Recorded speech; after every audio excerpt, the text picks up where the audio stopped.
Prince William had always known that being a royal wasn't just about ceremonies, fancy suits, and polite smiles.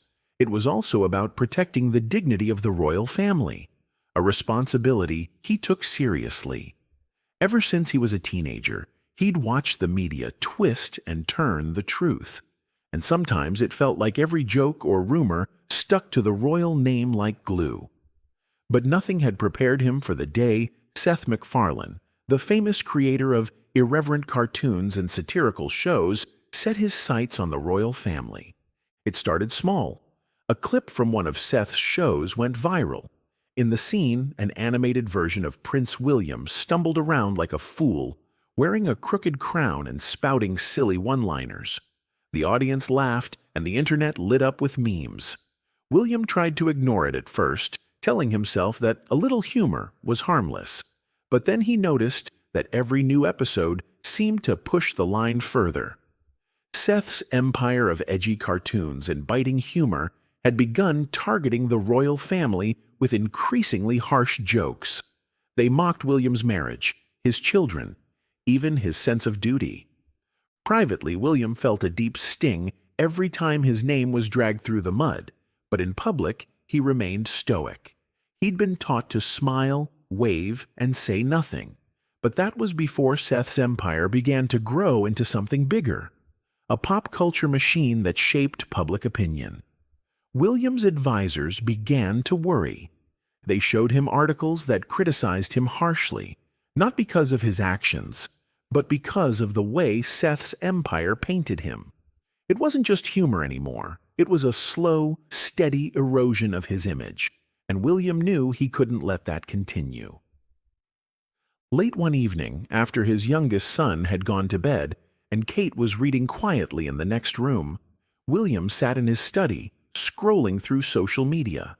He saw hashtags mocking him, jokes about his hair, his clothes, even his voice. He sighed, the weight of generations resting on his shoulders. How had it come to this? A single man, Seth MacFarlane, had managed to turn a significant portion of the public against him with a few well-placed jokes and cartoons. It wasn't fair, but he knew that in this world, fairness didn't matter. Perception did. A knock on the door broke his train of thought. It was Sir Henry, one of his closest advisors. "Your Highness," Sir Henry said softly, "we've been monitoring the situation. Seth MacFarlane's latest show has gone too far. It's affecting public perception. People are starting to believe the nonsense." William looked up, his blue eyes tired but determined. "I know, Henry," he replied, his voice steady. "I've ignored him for too long. I thought ignoring him would make him lose interest, but he's only gotten bolder. It's time to do something about it." Sir Henry nodded. "Yes, sir. But what would you have us do? We can't silence free speech, and we can't appear thin-skinned."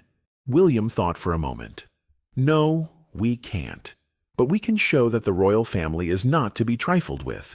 We can outmaneuver him. We can remind people who we are and why we matter. We can fight back, but in a way that leaves him with no defense." Sir Henry's eyes widened slightly. "A calculated move?" William nodded. "Exactly. It's time Seth MacFarlane learned that even the mightiest empire can fall, especially one built on cheap laughs and disrespect." And in that moment, Prince William felt a spark of resolve. He wouldn't just defend his name, he would bring down the empire that tried to tear it apart. The following morning, Prince William woke with a sense of purpose. The memory of Seth's animated jabs still stung, but now they were fuel for something greater. He realized he couldn't fight Seth MacFarlane's empire with anger alone. He needed a strategy, a plan that would chip away at the foundation of Seth's success without making William appear vindictive. As the sun rose over Kensington Palace, William met with Sir Henry and his team of advisors. They gathered in a quiet conference room, away from the public eye. The air was thick with anticipation as William outlined his thoughts. "Seth's power comes from his audience," William began. His empire thrives on controversy and laughter at other people's expense. But what if we took away the laughter? What if we made people see the damage behind the jokes? Sir Henry leaned forward. You mean change public perception of his shows? William nodded. Exactly. If people start seeing his humor as hurtful rather than funny, his empire will crumble on its own. We won't have to silence him. We'll let his own words turn against him. Another advisor, Lady Eleanor, spoke up. We could start by highlighting real stories of people hurt by his shows. Get testimonies, bring in experts on media ethics. Let the conversation shift from Seth's so funny to Seth's actually crossing a line. William's eyes brightened. Brilliant, Eleanor. And we'll do it carefully, quietly. No big statements, just a steady drip of truth. The team discussed tactics, commissioning op-eds from respected journalists, encouraging documentaries that examined the social cost of satire, and organizing discussions with cultural commentators. It was a plan that played to William's strengths: diplomacy, influence, and patience. Meanwhile, across the Atlantic, Seth MacFarlane was enjoying his success. His latest show had hit record ratings, thanks in part to the buzz around the royal-themed jokes. His office in Los Angeles buzzed with energy. Writers brainstormed new sketches, animators churned out episodes, and Seth himself reveled in the attention. He'd always been the master of poking the powerful where it hurt. But Seth wasn't a fool. He sensed that his latest show had struck a nerve. When he saw some quiet pushback online, a few influential voices questioning the morality of mocking real people, he raised an eyebrow. Looks like someone's taking offense, he muttered, half amused, half intrigued. He gathered his team in the writer's room. Look, I know the royals are a juicy target, but let's not forget they've got connections. If they're playing the long game, they could try to tank us without looking like they're doing it. Keep an eye on the press. If they're trying to spin the narrative, we have to be ready. His writers nodded, but Seth's tone carried a trace of unease. He'd always relied on the public to love a good laugh at someone else's expense, but now he wondered, what if the joke was on him? Back in London, William watched the first ripples of his plan take shape. A respected newspaper published an article questioning the ethics of Seth's latest show, pointing out that making fun of mental health and family struggles wasn't harmless entertainment. A renowned comedian posted a thoughtful video on social media, explaining why some satire could hurt more than it helped. The conversation was shifting, just as William had hoped. Sir Henry reported the progress to William in their next meeting. "We're seeing a change in tone, sir," he said, a hint of triumph in his voice. "Seth's defenders are on the back foot. People are starting to question the whole empire." William allowed himself a small smile. "Good," he said quietly. "Let's keep the pressure steady. We're not attacking him outright. We're simply telling the truth, and sometimes the truth is the most powerful weapon of all." And with that, the first step in breaking Seth MacFarlane's empire had begun. As days turned into weeks, Prince William's quiet campaign against Seth MacFarlane's empire began to bear fruit. What had started as scattered articles and online debates had grown into a steady hum of public conversation. People who once shared Seth's jokes without thinking now paused to ask themselves if they were laughing at something that might actually be harmful. William sat in his study, reviewing a stack of press clippings and social media reports. Headlines ranged from, "Is Seth MacFarlane's humor outdated?" to, "When satire crosses the line, the human cost of entertainment." Even a few popular podcasts had dedicated entire episodes to the subject, sparking heated discussions that reached millions of listeners. Sir Henry entered the room with a sense of quiet satisfaction. "Your Highness," he said, "the tide is turning. Sponsors are getting nervous. A few are considering pulling out of Seth's projects." William leaned back, his expression thoughtful. "That's good news, Henry, but we mustn't look as though we're orchestrating this. We can't afford to look vindictive or controlling. We need to keep this organic. Let the conversation happen naturally." Sir Henry nodded. Understood, sir. We're being very careful. We're only encouraging the truth. Seth's own behavior is his biggest problem now. But William knew that public opinion alone might not be enough. Seth was clever, and he'd faced controversy before. He'd always managed to turn it into fuel for his shows. William needed something more, something that would strike at the heart of Seth's empire. He decided to use his influence in the industry. William had quietly built relationships with influential figures in British and international media, some of whom were quietly sympathetic to his cause. At a private dinner with a few key media executives, William shared his concerns. "I believe in free speech," he told them, his voice calm and measured.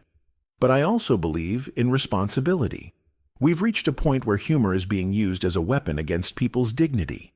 I don't ask for censorship, but perhaps it's time to think about what we support and what we allow to thrive." The executives listened closely. They respected William, not just as a prince, but as a thoughtful leader.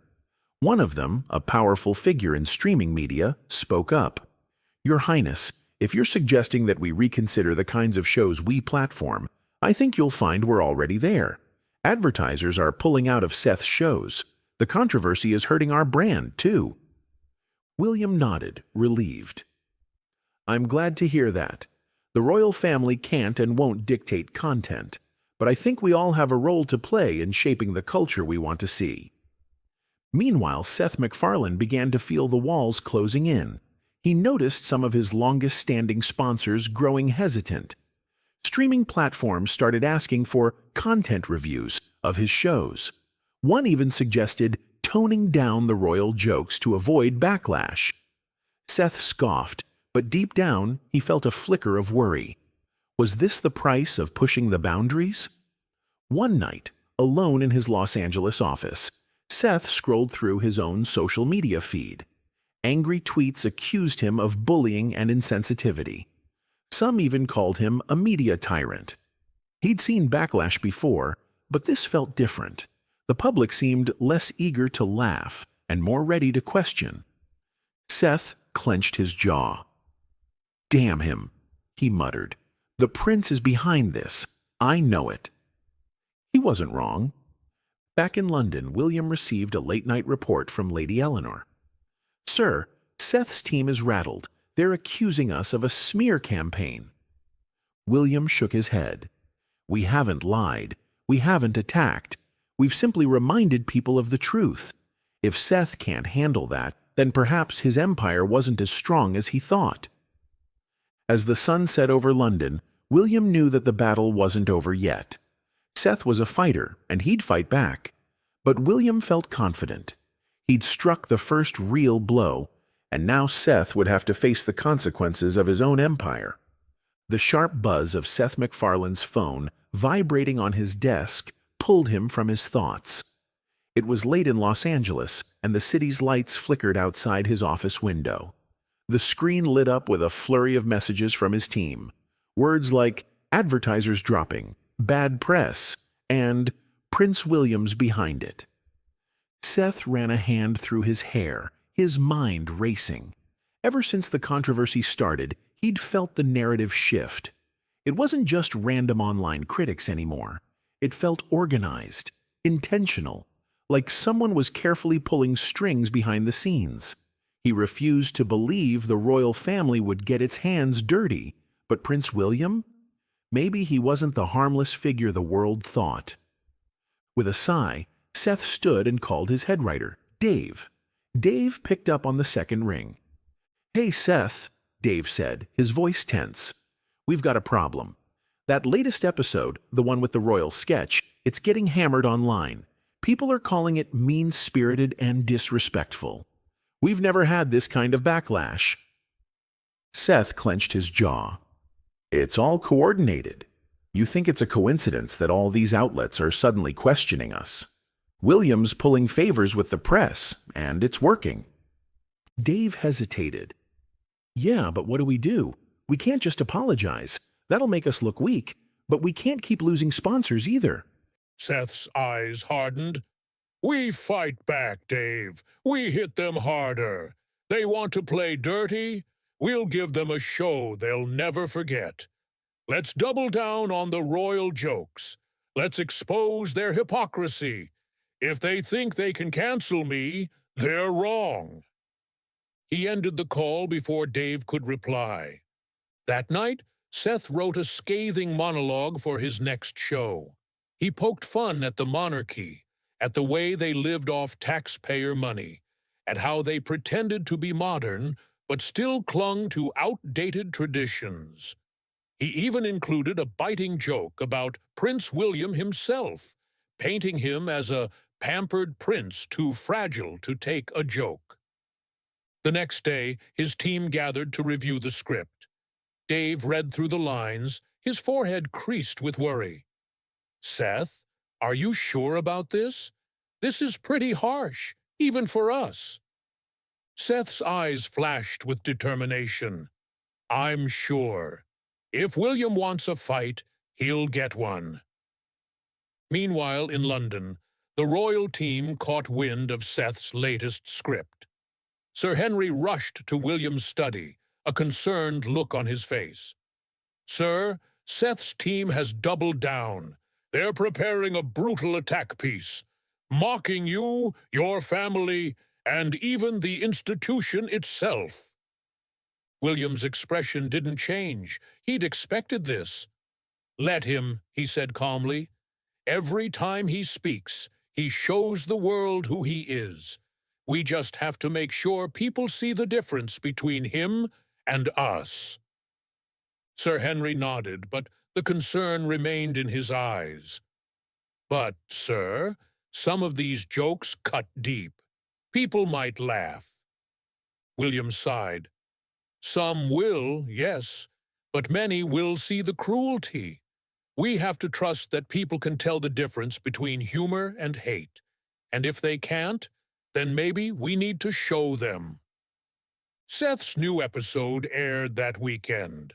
Social media erupted. Some fans laughed, but others were outraged. Hashtags both defending and condemning Seth trended worldwide.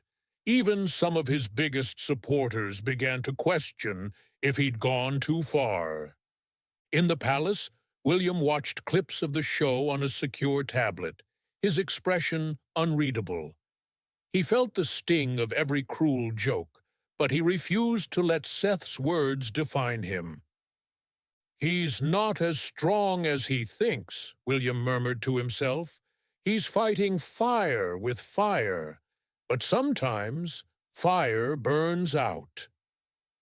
As he closed the tablet, he knew the battle had shifted.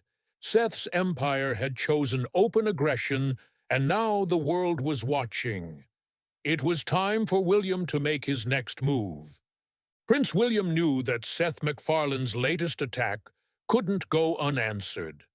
The harsh jokes, the biting satire, and the cruel personal digs had drawn blood. Public opinion had split.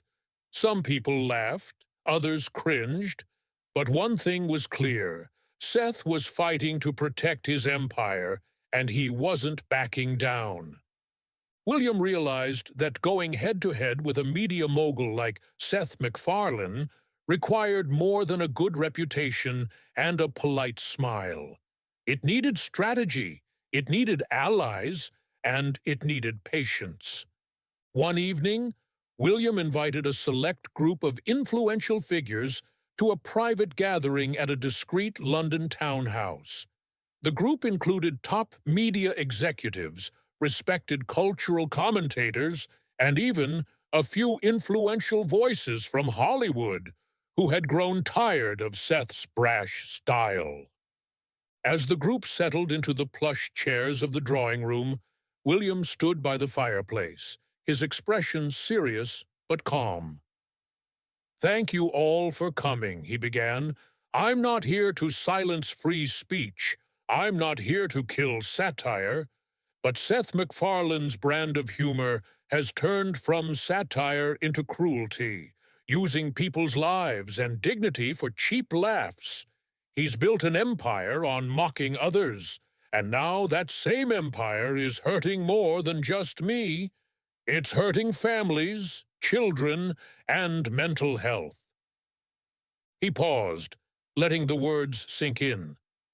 I believe we have a responsibility to challenge that, not with censorship, but with truth, with dignity, and with a better narrative that shows the world that cruelty isn't clever and that respect matters.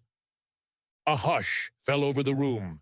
The executives exchanged glances. One of them, a powerful streaming executive named Daniel, finally spoke. Your Highness, he said, his voice low but firm, I've had enough of Seth's tactics, too. His humor is old news. People want something better now, something real. We can quietly shift sponsorships, adjust our content guidelines, and make space for content that uplifts rather than tears down.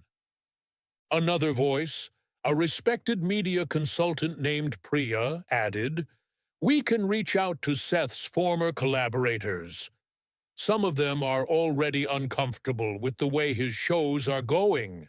They might be willing to speak out. And we can commission documentaries or panel discussions about responsible satire. Let the conversation change. William felt a surge of hope. These were the conversations he'd been waiting for. Exactly, he said. Let's create an environment where people can think for themselves, where they can see that humor without humanity isn't funny at all. That night, the alliance formed, an informal network of influential voices ready to challenge Seth's empire from within. They didn't need to silence Seth, they just needed to give the public a choice. Meanwhile, in Los Angeles, Seth MacFarlane was busy planning his next move. He sensed that something was brewing, that William wasn't fighting alone. His team reported an uptick in quiet cancellations, subtle changes in editorial lines, and even friendly writers turning cautious. Seth paced in his office, frustration growing. They think they can stop me by pulling a few strings, he muttered. Well, they're wrong. My fans will stick by me. But even as he spoke, doubt gnawed at him. He'd built his empire on irreverence and risk-taking, but now that same irreverence seemed to be his undoing. Sponsors were nervous, advertisers were pulling back, and some of his closest allies had grown silent. Back in London, William received an update from Sir Henry. Sire, the alliance is holding strong. Seth's team is feeling the heat. Several key sponsors are reconsidering their partnerships with him. William nodded, a calm determination in his eyes. Good, he said softly. We're not here to destroy him, just to remind him that actions have consequences. And in that quiet moment, William knew that Seth's empire was beginning to crack. All it needed was a little more pressure and the right people to bring it down. The first signs of real trouble in Seth MacFarlane's empire arrived like small cracks in a once mighty fortress. It started with a headline, Has Seth MacFarlane's humor gone too far? The article appeared in a respected cultural magazine, penned by a critic known for their sharp insights but balanced tone. The piece dissected Seth's latest show, highlighting how his jokes about the royal family and others had shifted from clever satire to biting cruelty. It pointed out that mocking real people's struggles wasn't always harmless, especially when those people had mental health challenges or complicated family dynamics. The article wasn't an attack. It was a thoughtful exploration of what satire should be. But for Seth's brand, it was a warning bell. Within days, similar articles popped up on other platforms. Podcasts dedicated episodes to the ethics of satire, discussing whether Seth's brand of humor was stuck in the past. Even some of his own fans, people who had laughed with him for years, started to comment online, maybe he's gone too far this time.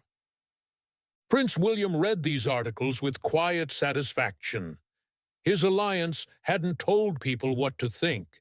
They'd just given them permission to think for themselves. And once people started questioning, it was hard to unring that bell. At Kensington Palace, Sir Henry brought in a new report. "Your Highness," he said, placing the file on William's desk, "Seth's sponsors are getting skittish. 3 major advertisers have pulled out. A streaming platform is reviewing their contract with him." William nodded slowly. "Let them make their own decisions. We're not forcing anyone. We're just letting the truth do its work." Meanwhile, in Los Angeles, Seth's office was in crisis mode. His PR team worked overtime, issuing statements insisting that Seth's brand of humor was all about freedom of speech. They insisted he was being unfairly targeted, but the more they spoke, the more defensive they sounded, and the less people seemed to buy it. One of Seth's longtime sponsors, a major international brand, called an emergency meeting. The head of marketing, a sharp-dressed woman with a no-nonsense attitude, laid it out. "We can't be associated with a brand that's being called out for bullying," she said bluntly. "We're pulling our ads until this dies down." Seth slammed his fist on the table. "It's a joke. It's a cartoon. How can people be so sensitive?" But his team just looked at him in silence. They'd never seen him so rattled. The confidence that had built his empire now seemed to crack under the weight of public opinion. Meanwhile, social media continued its relentless churn. Influencers who once shared Seth's clips started posting disclaimers. Some even apologized to their followers for supporting jokes that might have hurt real people. A few prominent celebrities added their voices, sharing posts about responsible humor and the difference between satire and bullying. In London, William's alliance watched all of this unfold. Lady Eleanor sent William a quiet message late one evening. "We didn't have to force anything. Seth's own words are doing the work for us."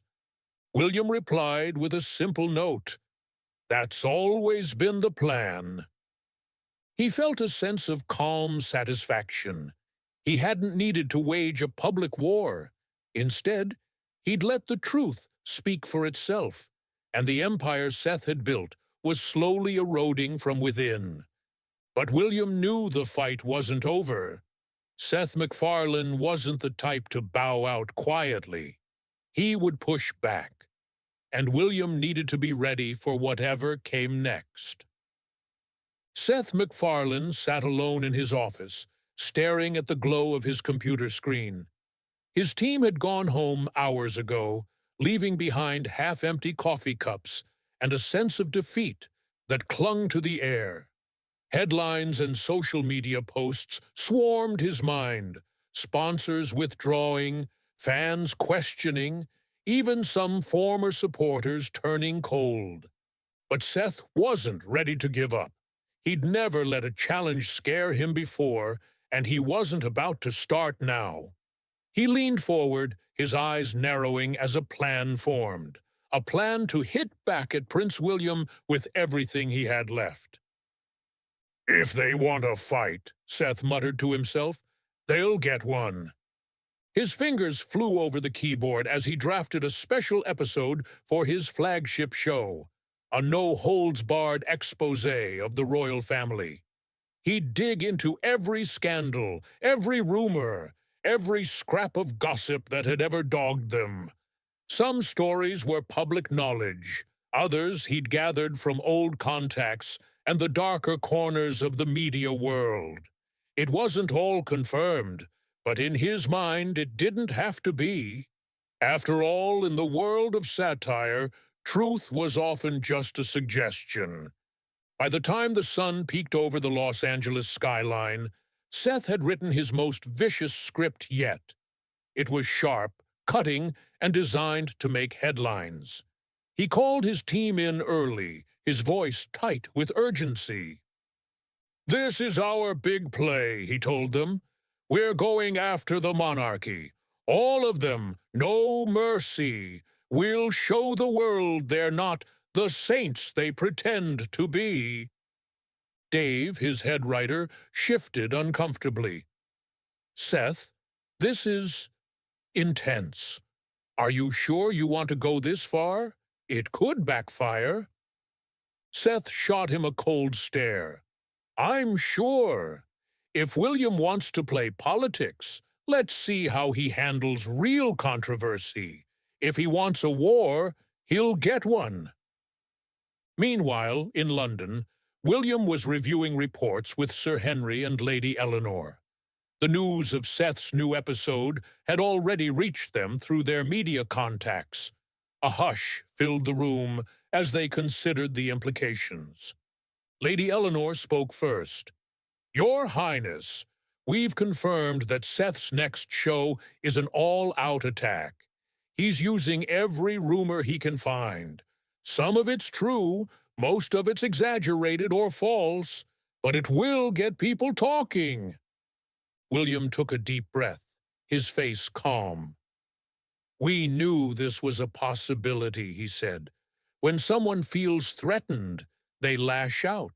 Seth is showing the world who he really is. We need to stay steady and let the public see the difference between his noise and our integrity." Sir Henry added, "We could prepare a legal response. Some of what he's planning to say borders on defamation." William shook his head. "No lawsuits. That will make us look weak and petty. Instead, we respond with grace. We'll release a short, dignified statement. No anger, no threats. Just the truth. That we respect freedom of speech, but refuse to engage in mudslinging." Lady Eleanor smiled slightly. "A power play of our own, showing that he's the one on the offensive while we stay above it." William nodded. "Exactly. And while the media frenzy rages around Seth's episode, we'll quietly continue our work, meeting with sponsors, supporting mental health initiatives, and showing the public who we really are. Seth's empire feeds on attention. If we deny him that, he loses." As the team set to work drafting the statement, William felt a surge of quiet strength. Seth might be loud, but William had the advantage of patience and allies who believed in his cause. Across the ocean, Seth's team prepared for their most controversial broadcast yet. Cameras were ready, scripts polished, animation completed. Seth stood at the center of it all, feeling a mixture of triumph and desperation. "This is it," he told himself. "I'm not going down without a fight." But as he stared into the bright studio lights, he wondered, for the first time, if this was the fight that would finally break him. The night Seth MacFarlane's expose episode aired, the world seemed to hold its breath. Social media exploded with anticipation. Fans and critics alike waited to see what kind of damage Seth would inflict on the royal family, and on Prince William in particular. The episode was everything Seth had promised and more: savage jokes, biting commentary, and segments that blurred the line between fact and fiction. Seth didn't just lampoon the monarchy's traditions, he targeted William personally, dredging up old tabloid stories, half-true rumors, and twisting them into comedic grenades. The audience laughed, gasped, and, in some corners of the internet, cheered Seth's audacity. But even as the episode aired, a strange unease settled over Seth's production team. Some staffers, once enthusiastic, sat with arms folded, their expressions tight. A few cast members had quietly refused to participate in the most personal segments. It was a sign Seth couldn't ignore. Even his own team felt that maybe, just maybe, he had gone too far. Meanwhile, in London, William sat in a private room with a small team of advisors and his wife, Kate. A screen played the episode quietly, the volume low. William watched, his face impassive, his eyes focused but calm. As the credits rolled, Sir Henry spoke. "Your Highness, it's worse than we expected. He's crossed so many lines." William turned off the screen and looked at his team. "He's desperate," he said softly. "When people run out of arguments, they attack personally." Lady Eleanor shook her head. "We can respond with a strong statement. Call out the lies, point by point. We can fight this, sir." William thought for a moment, then shook his head. We stay above it. We respond once with dignity, then we move on. The more we engage, the more power we give him."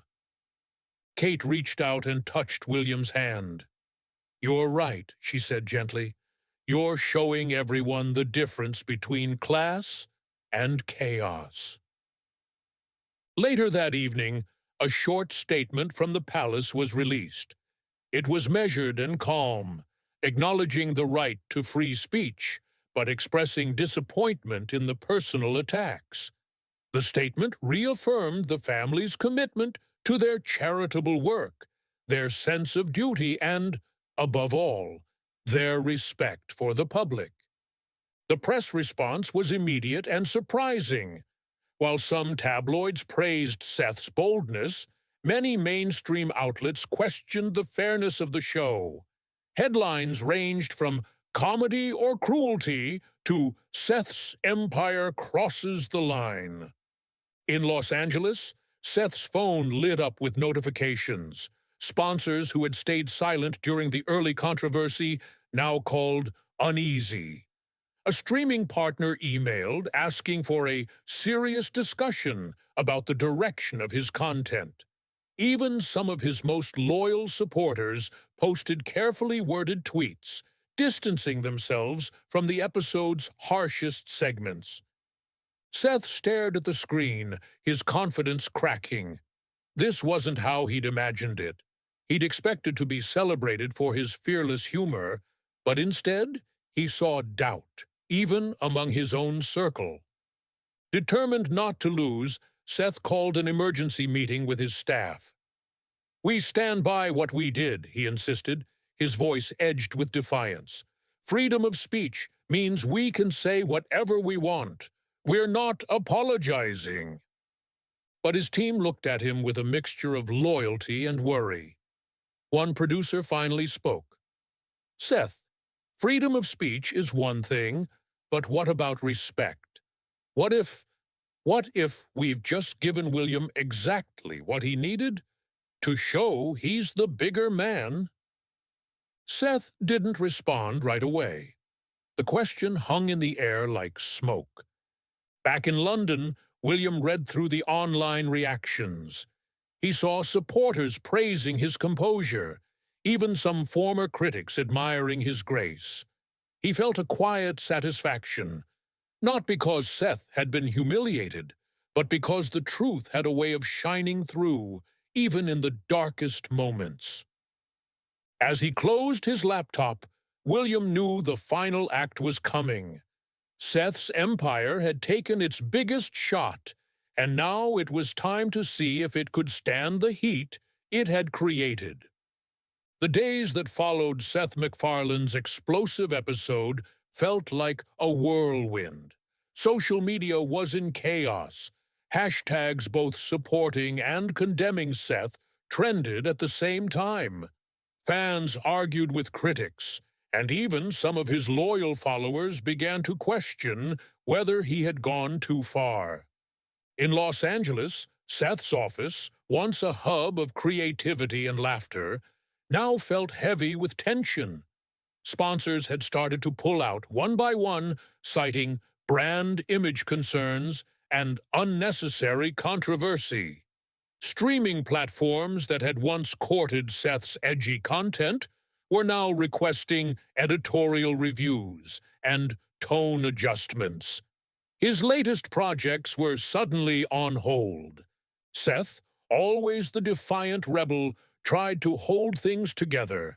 He called his team into the conference room, determined to rally them. "We've weathered storms before," he insisted, his voice edged with desperation. "This is just another fight. We push through it, and we come out stronger." But even as he spoke, he could see the doubt in their eyes. Some of them had stopped defending him on social media. Some had even posted cryptic messages about learning when to draw the line. His empire wasn't just under attack from outside, it was rotting from within. Meanwhile, in London, Prince William reviewed the latest developments with quiet focus. Reports from Sir Henry and Lady Eleanor painted a clear picture. Seth's empire was losing its grip. Advertisers who once lined up to sponsor his shows were quietly pulling funding. Networks that had championed his voice now discussed brand safety and responsible humor. Even some of Seth's close industry friends had begun to distance themselves. William felt a sense of solemn responsibility.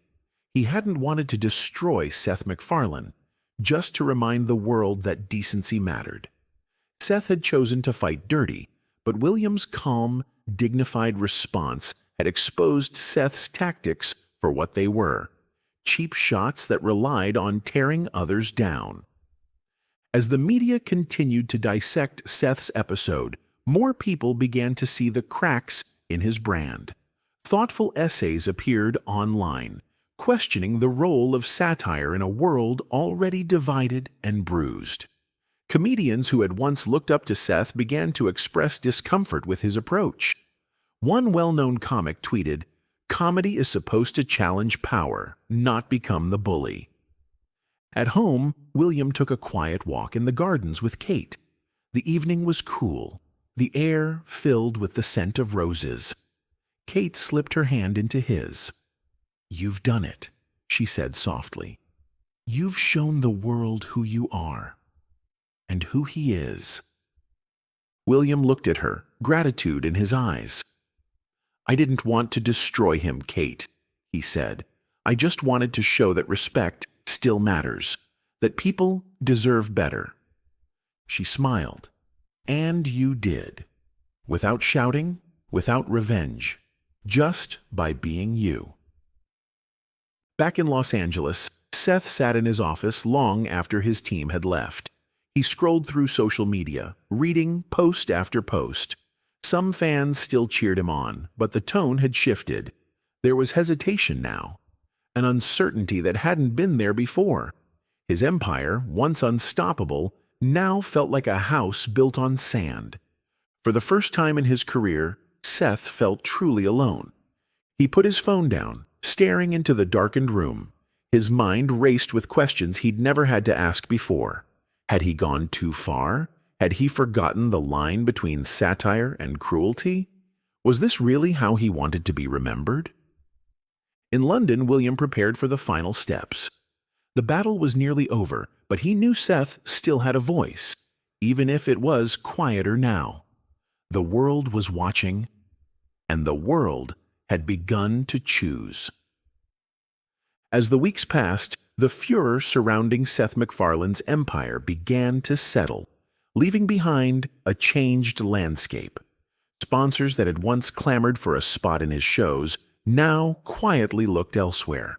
Networks once eager to broadcast his edgy humor shifted their focus to new voices and fresher, more respectful content. Seth, once the king of comedic irreverence, now found himself at a crossroads. In meetings with his dwindling team, he could see the exhaustion on their faces. The laughter that had once filled their brainstorming sessions had been replaced with careful words and worried glances. One evening, he sat alone in his office, the Los Angeles skyline glittering beyond his window. He scrolled through social media, reading headlines that had once praised him, but now questioned his methods. Some fans still stood by him, but even they seemed quieter, more hesitant. A single message caught his eye. Comedy is powerful, but so is respect. Maybe we need both. Seth sighed, feeling a deep weariness. He'd always prided himself on pushing boundaries, on challenging authority, but somewhere along the way, he realized he'd crossed a line. He hadn't just challenged power. He'd hurt people.